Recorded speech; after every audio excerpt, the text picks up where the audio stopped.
Good morning student. आज हम पढ़ेंगे पाठ नंबर पहला, भाषा, लिपि और व्याकरण का पाठ नंबर 4 पढ़ेंगे। इससे पहले मैंने आपको पाठ नंबर 3 के बारे में अध्ययन करवा दिया है, जिसमें आपको मैंने भाषा, व्याकरण, कुछ लिपि, राष्ट्रभाषा, प्रादेशिक भाषा, बोली और उस लिपि के बारे में आपको अध्ययन करवाया। उसके बाद में मैंने आपको व्याकरण का बारे में कुछ थोड़ा बहुत बताई थी। व्याकरण क्यों पढ़ते हैं, व्याकरण हम व्याकरण का अध्ययन किस लिए करते हैं, हमारे लिए व्याकरण क्या आवश्यकता है, तो व्याकरण की क्या उपयोगिता है हमारे लिए। तो व्याकरण वह शास्त्र है जिसके द्वारा हम किसी शब्द को उच्चारण करते, शुद्ध अशुद्ध से शुद्ध कैसे उच्चारण करेंगे, लिखते समय, बोलते समय, समझते समय। कुछ भाषा में क्या होती है, कुछ कमी होती है। उस कमी को दूर करने के लिए हर भाषा की क्या होती है, व्याकरण होती है, जिसके द्वारा हम किसी भी भाषा को शुद्ध रूप से बोलने, पढ़ने, लिखने में हमको मदद मिलती है, सहायता मिलती है। भाषा का ज्ञान कराती है कि किस लिपि को किस तरीके से लिखना चाहिए, कैसे लिखने पर क्या उसमें अशुद्धि आ जाएगी। तो उसको संपूर्ण मतलब सब्जेक्ट में जैसे हिंदी पढ़ने के लिए इसकी व्याकरण का हमको अध्ययन करना आवश्यक है। तो देखो, हमने पहले व्याकरण की डेफिनेशन या परिभाषा आपको समझा दी। आज उसके बाद में व्याकरण के अंग पढ़ेंगे। अंग का मतलब इसके कितने पार्ट है, कितने प्रकार है।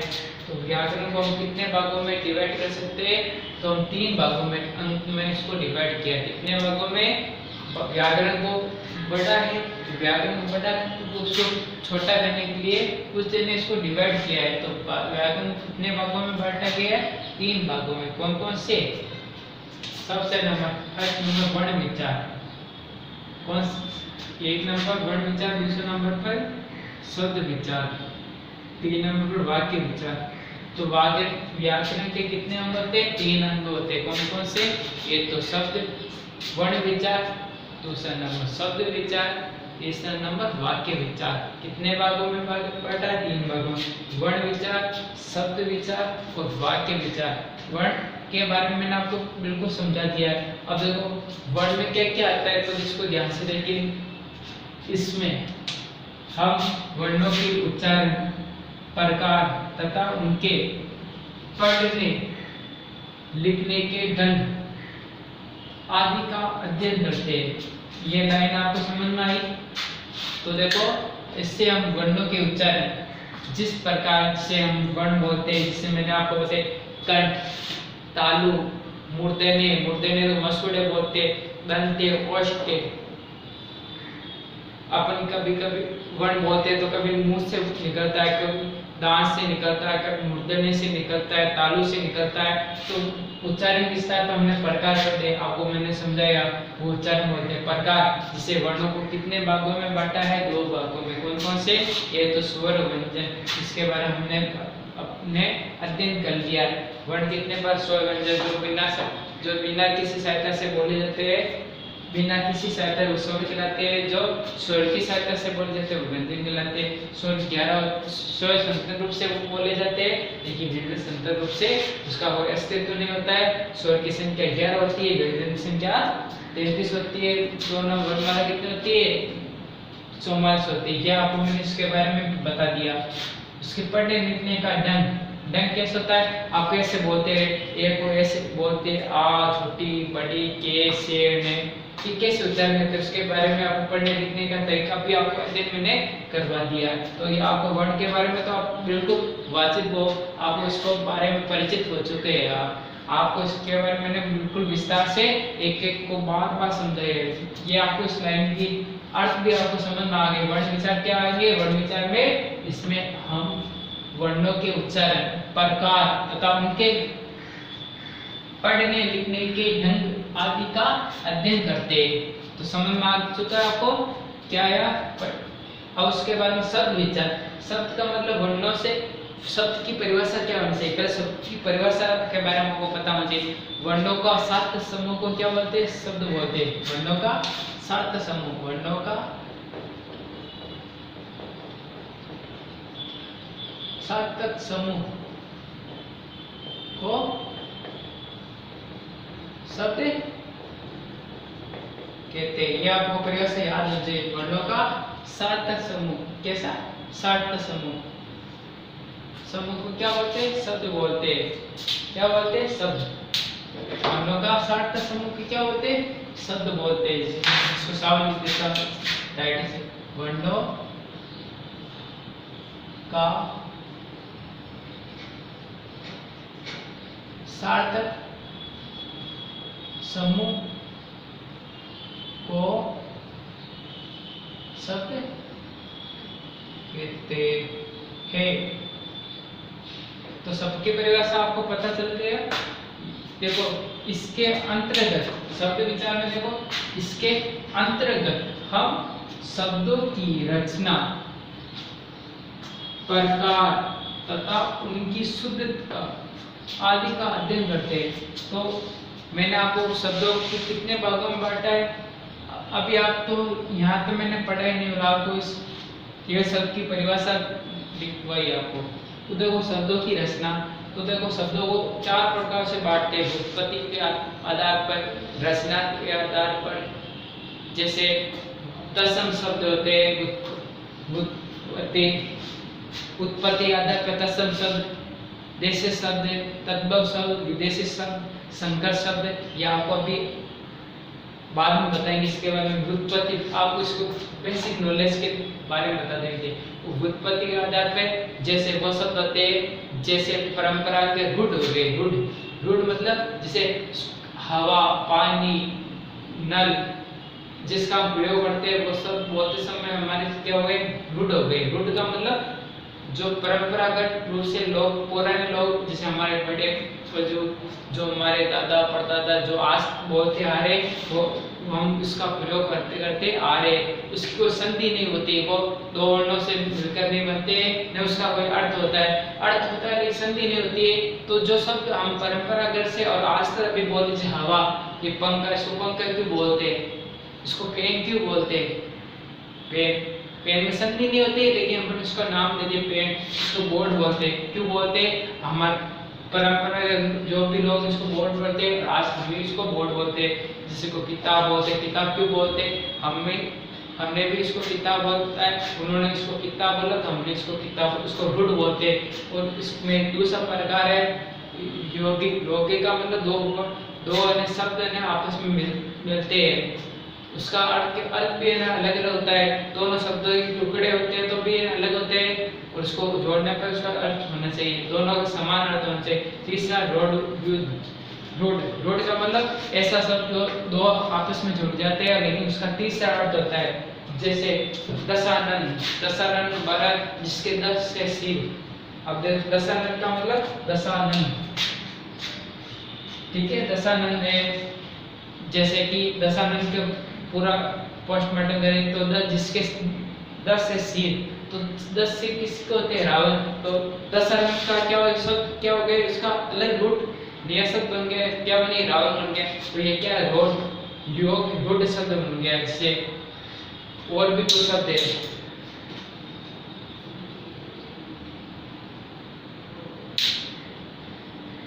इसके बारे में आपको बाद में इसको विस्तार से बताएंगे। तो आपको केवल इतना ध्यान रखना है, कोई प्रकार मतलब उनकी शुद्धता आदि का अध्ययन करते हैं। शुद्ध मतलब वाक्य कैसे बोलते हैं, किस प्रकार उच्चारण करते हैं, शुद्ध रूप से उच्चारण करना। जैसे उसको प्रकार को मैंने आपको डिवाइड कर दिया, शब्द उत्पत्ति आधार पर, और उत्पत्ति आधार पर, बनावट के आधार पर, अर्थ के आधार पर शब्द होते हैं। उसको भी अलग अलग डिवाइड किया गया है, लेकिन आपको इतना ध्यान से इसको गहराई में आपको भी अध्ययन नहीं करना है। आपको केवल इतना ध्यान रखना है कि इसमें क्या क्या अन्य शब्दों की रचना।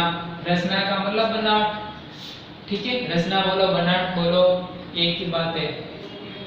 शुद्धता का मतलब शुद्ध उच्चारण कैसे किया जाता है, जिस प्रकार के कैसे बोलता है, कंठ से बोलता है, से कैसे बोलते हैं, तालु से बोला जाता है, ते टमाटर वाला मूर्धन्य से बोला जाता है, पतक पे वाला पोस्ट के बोला जाता है, ने दंत से बोला जाता है, ये यंत्र से बोला जाता है। इससे मतलब आपको जो से शब्द वर्ण आपको बताया वैसे इसका कैसे शुद्ध रूप से बोलते हैं, से कैसे बोलते हैं, से ये देखो 1 मिनट ये देखो, से ये तालु से बोला जाता है, ये मूर्धन्य से बोला, मसूड़े से बोला जाता है, ये से दंते दांत से बोला जाता है, ये मूर्धन्य मसूड़े से बोलते हैं, ये तालु से बोला जाता है। तालु किसको बोलते हैं, जब आलू होते हैं अंदर का भाग जब चिपक जाता है उसको तालु बोलते हैं।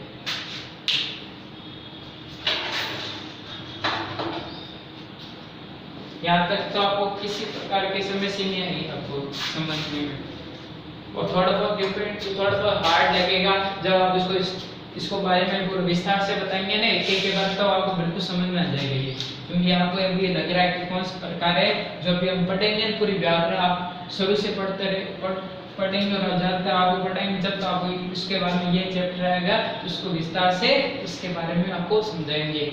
उसके बाद ये समझ में आगे शब्द विचार, इसके अंतर्गत हम शब्दों की रचना, प्रकारता, उनकी शुद्धता आदि का अध्ययन करते हैं। अब तीसरा नंबर वाक्य विचार, थर्ड नंबर कौन सा, वाक्य विचार। तो वाक्य विचार में क्या है, इसमें हम वाक्य की रचना, जिस शब्द की रचना, वर्ड की रचना, उसी प्रकार वाक्य की रचना, प्रकार, प्रयोग, शुद्धता, विराम चिन्ह आदि का अध्ययन करते हैं। तो देखो इसका मतलब रचना, जैसे वाक्य होता है, जैसे राम क्रिकेट खेलता है, ये वाक्य क्या सामान्य वाक्य है। अब मैंने संयुक्त वाक्य बना सकता हूँ, राम और कष्ट, राम और नमन क्रिकेट खेल रहे, तो वाक्य क्या होगा, राम क्रिकेट खेलकर पढ़ेगा, राम क्रिकेट खेलकर पढ़ेगा। तो वाक्य के मिश्र वाक्य, राम पढ़ाई कर कर फिर वह खेलने के लिए जाएगा। तो वाक्य क्या है, इसमें बटा हो गया संयुक्त वाक्य। तो वाक्य को पढ़ने का तरीका, उसको लिखने का तरीका, इसमें प्रकार है, मिश्र वाक्य है, सरल वाक्य है, संयुक्त वाक्य है। जैसे सिंपल वाक्य होता है, जैसे राम खेलता है, राम पढ़ता है, राम हंसता है, राम गाना गाता है। ये वाक्य क्या है, सीता हंसती है, सुनीता गाना गाती है, सुनीता डांस कर रही है। ये क्या वाक्य, क्या सिंपल वाक्य, सुनीता गाना गाकर खाना खाएगी। तो वाक्य क्या होगा, ये वाक्य क्या पूरा, ये वाक्य क्या अधूरा है, उसको बोलते हैं मिश्र वाक्य। क्या बोलते हैं, मिश्र वाक्य। जैसे गीता खाना खाएगी और गीता किताब पढ़ेगी, तो और लगेगा तो वाक्य क्या अलग हो गया, सेंटेंस में क्या अलग है। ये इस वाक्य को किस नाम से बोलते हैं, संयुक्त वाक्य के नाम से। तो इसको बारे में बाद में अध्ययन करेंगे। प्रकार, जैसे कि सरल वाक्य, इसके भी प्रकार है। शुद्ध कैसे बोलते हैं वाक्य को, पहले कौन सा कर्म आना चाहिए, जैसे राधा नाचेगी, राधा नाचेगी, राधा नाचेगी, राधा, तो उसका कर्म भी आना चाहिए। विराम चिन्ह का मतलब हम बोलते समय कहाँ रुकना चाहिए, कहाँ थोड़ी जगह रुकना चाहिए, कौन सा चिन्ह लगेगा, क्वेश्चन मार्क कहाँ लगेगा, प्रश्नवाचक शब्द कहाँ पर कोमा लगेगा, कहाँ पर योजक चिन्ह लगेगा, कहाँ पर उद्धरण चिन्ह लगेगा। इसके बारे में हम वाक्य में प्रयोग करेंगे। तो इसके बारे में आपको केवल ज्ञान क्या रखना है, व्याकरण के कितने अंग होते हैं, 3 अंग होते हैं, शब्द, वर्ण विचार, शब्द विचार, वाक्य विचार। इसको एक बार ध्यान से पढ़िए।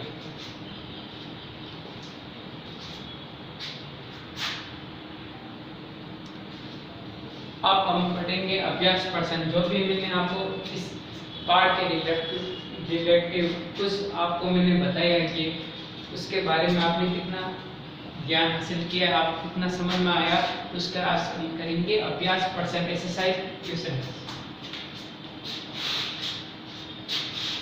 के नंबर निम्नलिखित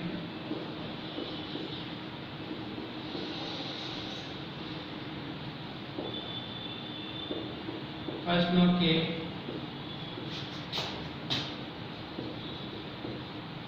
उत्तर दीजिए।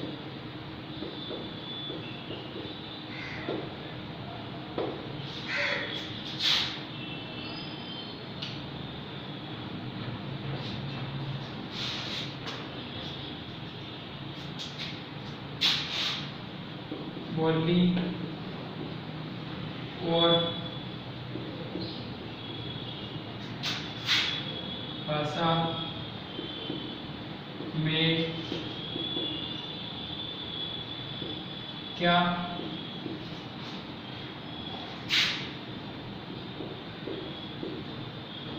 अंतर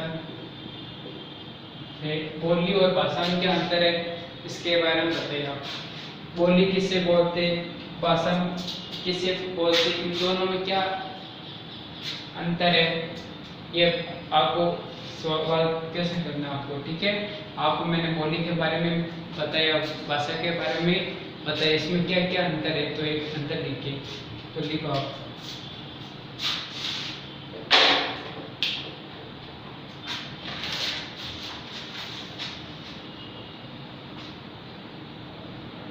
आंसर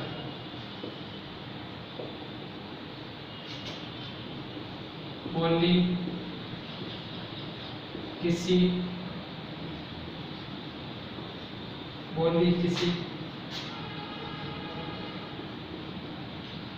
स्थान विशेष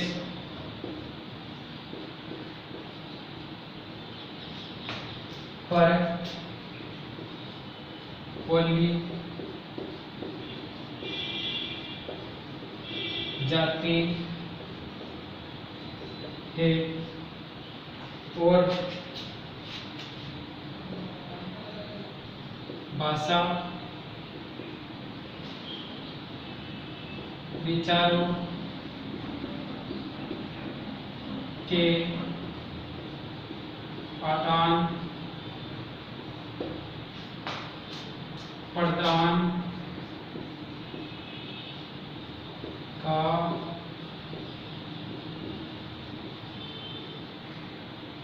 माध्यम है।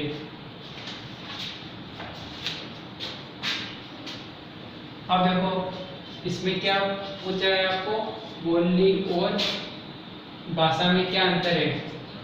प्रश्न लिखा है बोली और भाषा में क्या अंतर है। बोली किसी स्थान विशेष पर बोली जाती, स्थान से, तो मतलब बोली का क्षेत्र बहुत छोटा होता है, ध्यान रखना। कैसे होता है, छोटा होता है। इसकी ध्यान रखना, इसकी कोई व्याकरण नहीं होती, बोली की कभी व्याकरण नहीं होती। 4 कोश पानी बदले 8 कोश वाणी। ठीक है, 4 कोश पानी बदले 8 कोश वाणी होती है। ठीक है, तो मतलब है कि अपन कुछ मतलब लगभग 25-30-50-60 किलोमीटर जाएंगे तो उसमें बोली में क्या आएगा, अंतर आ जाएगा। कुछ बोलते समय उनकी लैंग्वेज में क्या रहेगा, डिफरेंस, थोड़ा बहुत डिफरेंस, मतलब थोड़ा बहुत अंतर आ जाएगा, तो उसको बोली बोलेंगे। जैसे किसी गांव के अंदर छोटा, जहाँ एरिया कैसा होना चाहिए, छोटा होना चाहिए, जहाँ बोलने वाले की संख्या भी कैसी होनी चाहिए, कम होनी चाहिए। कोई स्थान विशेष पर बोली जाती है। बोली किसके वैसे बोली, स्थान विशेष पर बोली जाती है। और भाषा विचारों के आदान प्रदान का माध्यम है। जिस प्रकार मैं अपने अपने मन के विचारों को बोलकर या देखकर आपको समझा रहा हूँ, आप मेरे विचारों को सुनकर या समझते हो, मेरे विचार को सुनकर और समझते हो, तो ये क्या कहलाएगा, भाषा कहलाएगी। लैंग्वेज क्या कहलाएगी, भाषा क्या कहलाएगी। आदान प्रदान करके एक माध्यम है, कौन सा माध्यम है, भाषा। तो भाषा क्या है, विचार को आदान प्रदान का माध्यम है। जिस प्रकार मैं अपने विचार को एक स्थान से दूसरे स्थान पर आदान प्रदान कर रहा हूँ, तो आप मेरे विचार को सुन रहे हो। जिस प्रकार मेरे जो ज्ञान को मैं अपने कैसे प्रकट करूं, मैं अपने मन के विचार को कैसे आपके सामने पेश करूं, तो इस पेश करने का ये क्या माध्यम है, जिसके कारण मैं अपने अनुभव को आपके सामने साझा कर रहा हूं, आपको दे रहा हूं। तो ठीक है, ये क्वेश्चन आपको समझ में आते हैं। तो इसके बाद हम किस नंबर क्वेश्चन,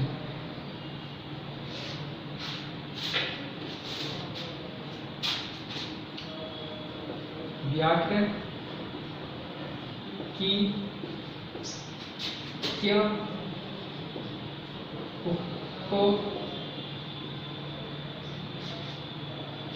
व्याकरण की क्या उपयोगिता है, तो इसके बाद देखो उपयोगिता है। व्याकरण की क्या उपयोगिता है, ये प्रश्न है। अब व्याकरण क्या उपयोग, हमारे लिए व्याकरण क्या काम आती है बताइए। व्याकरण हमारे लिए क्यों आवश्यक है, क्यों यूजफुल है, यूजफुल है हमारे लिए। द लैंग्वेज की यूजफुल क्यों है, व्हाट क्या है, मतलब ये हमारे लिए क्यों आवश्यक है, तो इसके बारे में देखो।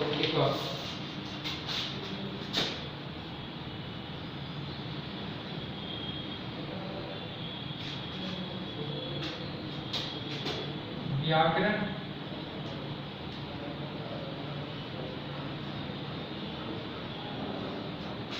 हमें भाषा को, व्याकरण हमें भाषा को शुद्ध रूप से बोलना,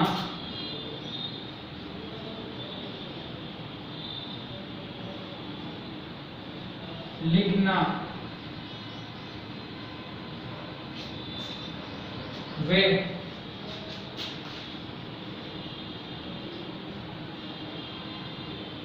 पढ़ना सिखाते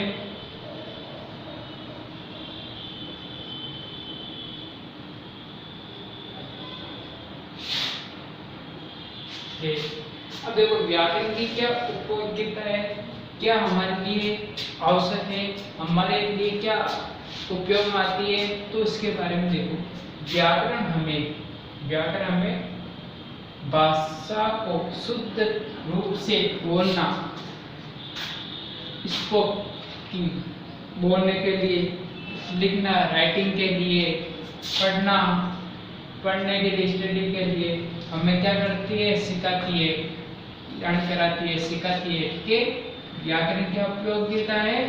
व्याकरण हमको ग्रामर हमारे लिए क्या यूजफुल है, ग्रामर हमारे लिए क्या यूजफुल है, तो व्याकरण हमारे लिए भाषा को शुद्ध कैसे बोलना चाहिए, किस प्रकार बोलना चाहिए, हम किस प्रकार हम बोलते समय कैसे वर्ण बोलना चाहिए, वर्ण में किस प्रकार, किस मतलब कंठ से, तालु से, मूर्धन्य से, और से किस प्रकार उच्चारण करना चाहिए, लिखते समय किस प्रकार उसको वर्ण को लिखना चाहिए, ऊपर कैसे शिरोरेखा लगाना चाहिए, आल की मात्रा, घोटी की मात्रा, बड़ी की मात्रा किस प्रकार लिखना चाहिए, और उसको जैसे बोलते हैं उसको किस प्रकार लिखा जाता है। पढ़ना मतलब उसको किस प्रकार उच्चारण करना चाहिए, उस वाक्य को किस प्रकार बोलना चाहिए, आ की मात्रा मिलाकर जैसे ए प्लस आ की मात्रा प्लस मे प्लस, उसको किस प्रकार आम बोलना चाहिए, उसको ये हमको व्याकरण सिखाती है।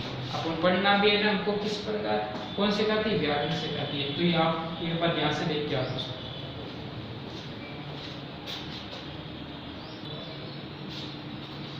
अब देखो लिपि किसे कहते हैं, लिपि की परिभाषा क्या होती है, तो लिपि क्या होती है, किस लिपि को लिखने के लिए क्या होते हैं, विशेष चिन्ह होते हैं।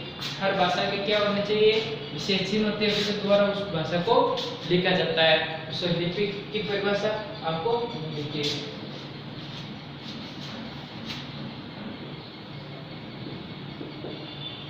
भाषा की ध्वनियों को चिन्ह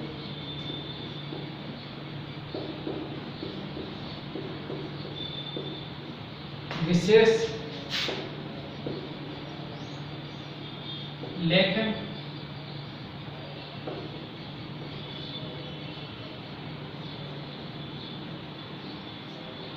चिन्हों के द्वारा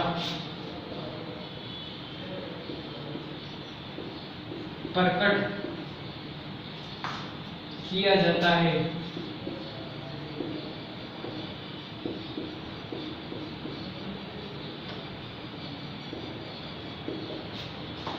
उसे लिपि कहते हैं। उसे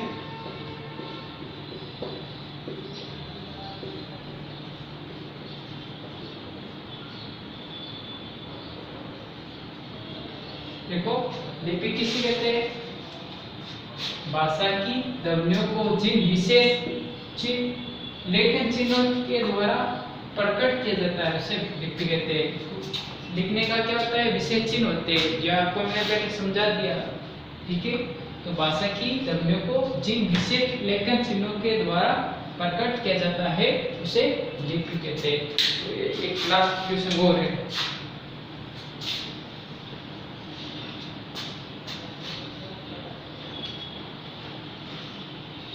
अब देखो मौखिक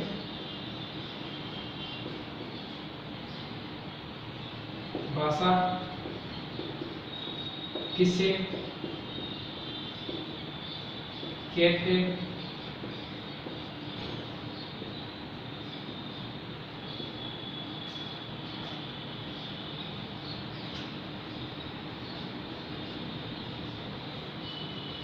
इसकी परिभाषा लिखी हुई है। जब हम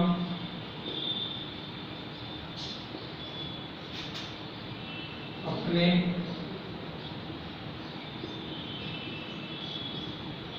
विचारों को बोलकर व्यक्त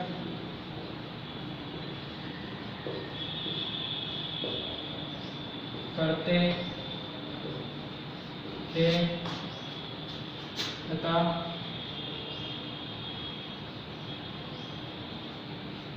दूसरे उसे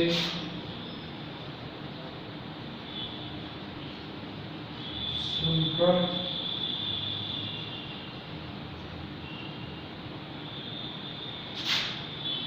समझते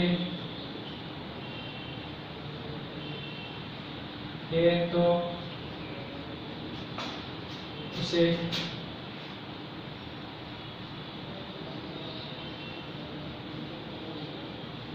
मौखिक भाषा